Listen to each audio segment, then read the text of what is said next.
Guten Morgen an alle. Ich bin Peter und ich freue mich wirklich sehr, dass ihr heute wieder mit mir zusammen seid. Bevor wir starten, möchte ich euch kurz etwas sagen. Wenn euch meine Geschichten gefallen und ihr dabei etwas Deutsch lernt, dann abonniert gerne meinen Kanal, damit ihr keine neue Folge verpasst. Und wenn euch diese Geschichte am Ende gefallen hat, freue ich mich sehr über ein Like. Aber jetzt genug geredet, denn ich habe heute eine Geschichte für euch, die mein ganzes Denken über die Zeit verändert hat, die ich jeden Tag im Bus und in der Bahn verbringe. Es war ein ganz normaler Dienstagmorgen, grau und ein bisschen kalt, wie so viele Morgen im November. Ich stand an meiner Haltestelle und wartete auf den Bus, so wie ich es fast jeden Tag mache. Neben mir standen andere Menschen, die alle auf ihre Handys schauten, manche mit Kopfhörern. Manche einfach nur müde und still. Ich muss ehrlich sagen, früher war ich genauso. Ich habe meine Fahrt zur Arbeit einfach nur als verlorene Zeit gesehen. 20 Minuten hin, 20 Minuten zurück, jeden Tag, jede Woche, jeden Monat. Wenn ich darüber nachdenke, sind das Stunden und Stunden im Jahr, die einfach so vorbeigezogen sind, ohne dass ich wirklich etwas damit gemacht habe. Ich erinnere mich sogar noch daran, wie ich früher jeden Morgen einfach nur die Sekunden gezählt habe, bis der Bus endlich an meiner Haltestelle ankam. Ich habe auf mein Handy geschaut, ein paar Nachrichten gelesen, vielleicht ein kurzes Video angesehen, und wenn ich dann an meinem Arbeitsplatz ankam, konnte ich mich kaum noch daran erinnern, was ich überhaupt gesehen hatte. Die Zeit war einfach verschwunden, ohne eine Spur zu hinterlassen. Wie Wasser, das durch die Finger läuft. An diesem Morgen jedoch passierte etwas Kleines, das alles veränderte. Der Bus kam, wie immer ein bisschen verspätet, und ich setzte mich auf meinen üblichen Platz, direkt am Fenster. Neben mir setzte sich eine ältere Frau mit einer großen Einkaufstasche. Sie lächelte mich kurz an und sagte: »Guten Morgen, junger Mann. Ist das nicht ein kalter Tag heute?« Ich lächelte zurück und antwortete: »Ja, wirklich sehr kalt. Aber wenigstens regnet es nicht.« Wir kamen ins Gespräch. Ganz einfach, ganz natürlich.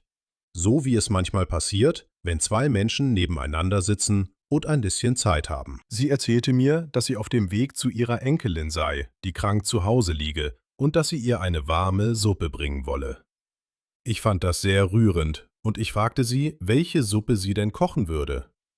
Sie erklärte mir eine ganze Reihe von Wörtern, die ich vorher nicht so genau kannte. Wörter wie einweichen, köcheln und abschmecken. Ich hörte aufmerksam zu, denn ich finde es immer wieder faszinierend, wie viel man aus einem einfachen Gespräch lernen kann, auch wenn man die Sprache eigentlich schon relativ gut spricht. Die Frau fragte mich am Ende unseres Gesprächs sogar, ob ich denn selbst gerne koche. Und ich musste ehrlich zugeben, dass ich meistens nur sehr einfache Dinge zubereite. Sie lachte freundlich und meinte, das sei doch überhaupt kein Problem, denn jeder fange einmal klein an.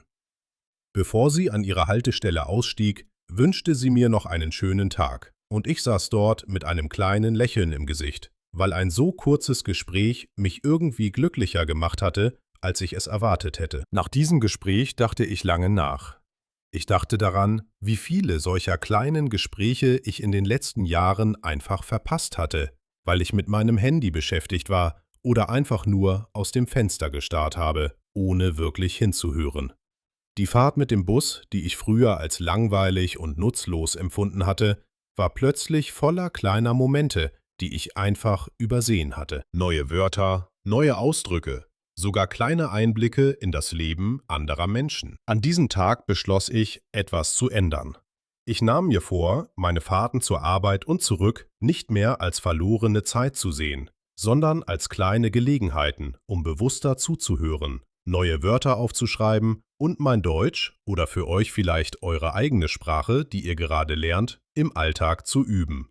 Es muss ja nicht immer ein Lehrbuch sein. Manchmal reicht es schon, einfach aufmerksam zu sein. Übrigens, an dieser Stelle möchte ich euch kurz von etwas erzählen, das genau zu diesem Thema passt. Seit einiger Zeit nutze ich nämlich selbst gern kurze Pausen unterwegs, um neue Wörter zu wiederholen. Zum Beispiel genau solche Wörter wie die aus dem Gespräch mit der älteren Frau im Bus.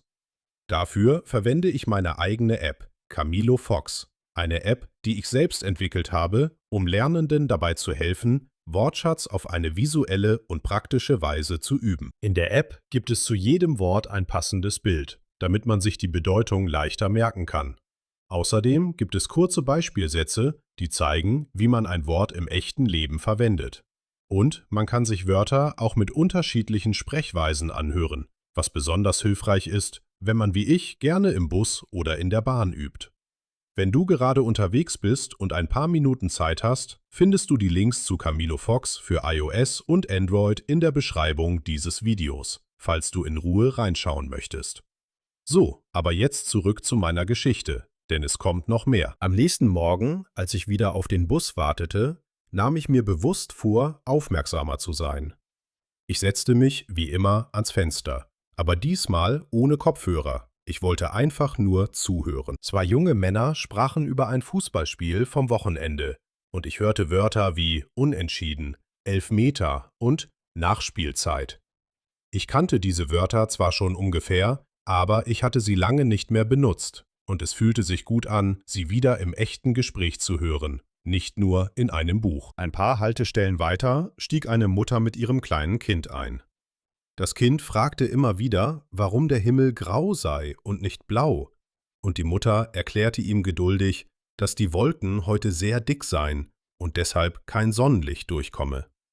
Ich musste lächeln, denn manchmal sind es genau die einfachsten Erklärungen, die uns am meisten lehren, egal ob wir Kinder sind oder Erwachsene, die eine neue Sprache lernen. Wenig später hielt der Bus an einer größeren Kreuzung und der Busfahrer machte eine Durchsage über eine Umleitung wegen Bauarbeiten.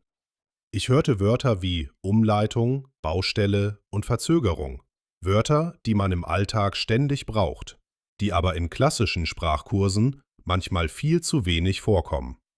Ich fand es spannend zu bemerken, wie viel praktischer Wortschatz einfach überall um uns herum existiert, denn man nur genau hinhört. Als ich schließlich an meiner Haltestelle ausstieg, bemerkte ich etwas Interessantes.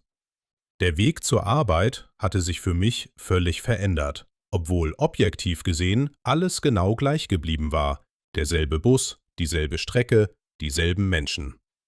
Der Unterschied lag einfach in meiner Aufmerksamkeit. Ich hatte angefangen, die Fahrt als eine kleine Übung zu sehen, als eine Art Spiel, bei dem ich versuche, so viele neue oder interessante Wörter wie möglich zu entdecken. In den folgenden Wochen wurde daraus eine richtige Gewohnheit.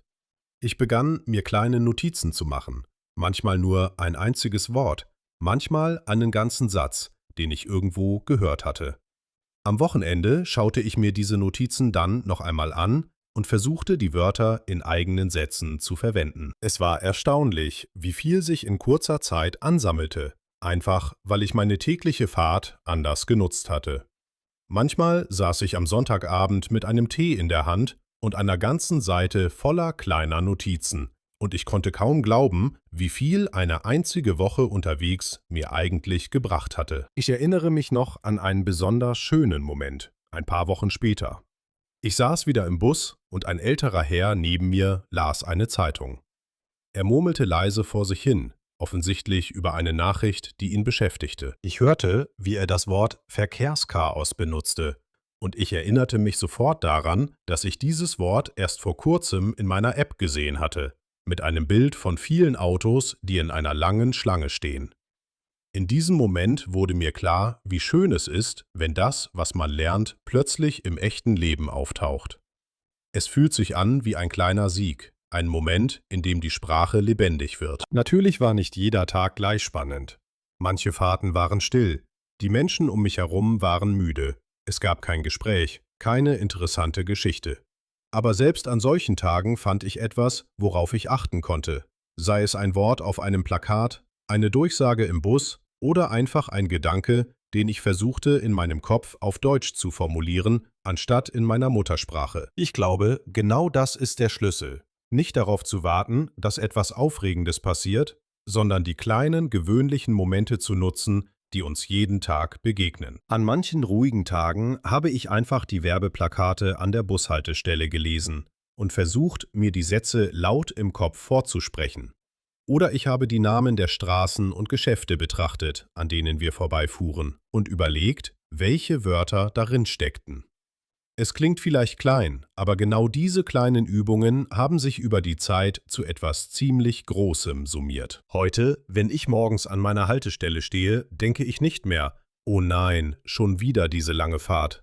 Stattdessen denke ich: „Mal sehen, was ich heute lerne." Diese kleine Veränderung in meinem Denken hat meinen ganzen Alltag positiver gemacht. Nicht nur mein Deutsch, sondern auch meine Laune.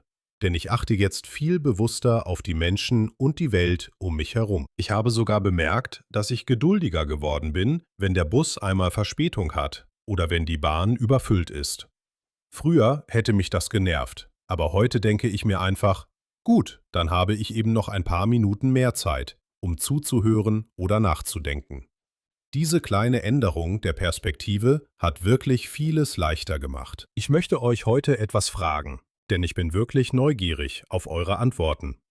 Nutzt ihr eure Fahrten zur Arbeit, zur Schule oder zur Universität schon, um Deutsch zu üben? Oder seht ihr diese Zeit eher als verlorene Zeit an? Vielleicht hört ihr Podcasts, vielleicht liest ihr kurze Texte oder vielleicht, so wie ich früher, denkt ihr einfach an etwas ganz anderes. Schreibt mir gerne in die Kommentare, wie eure Fahrten aussehen und ob ihr vielleicht schon eine eigene kleine Gewohnheit entwickelt habt. Diese Geschichte hat mir wieder einmal gezeigt, dass man eine neue Sprache nicht nur am Schreibtisch lernt, sondern überall dort, wo man aufmerksam zuhört und offen bleibt für kleine Begegnungen. Der Bus, die Bahn, die Straße, das Wartezimmer, all das kann zu einem kleinen Klassenzimmer werden, wenn man es nur zulässt. Ich hoffe, diese Geschichte hat euch gefallen und vielleicht sogar ein bisschen inspiriert, eure eigenen Fahrten mit anderen Augen zu sehen. Wenn euch das Video gefallen hat, würde ich mich riesig über ein Like freuen. Und wenn ihr noch nicht abonniert seid, dann macht das gerne, damit ihr die nächste Geschichte nicht verpasst. Schreibt mir eure Gedanken und Erfahrungen gerne in die Kommentare. Ich lese wirklich jeden einzelnen davon mit großer Freude. Vielen Dank, dass ihr heute wieder dabei wart und ich wünsche euch einen wunderschönen Tag. Egal, ob ihr gerade im Bus sitzt, zu Fuß unterwegs seid oder einfach zu Hause entspannt. Bis zur nächsten Geschichte, macht's gut und lernt weiter fleißig Deutsch.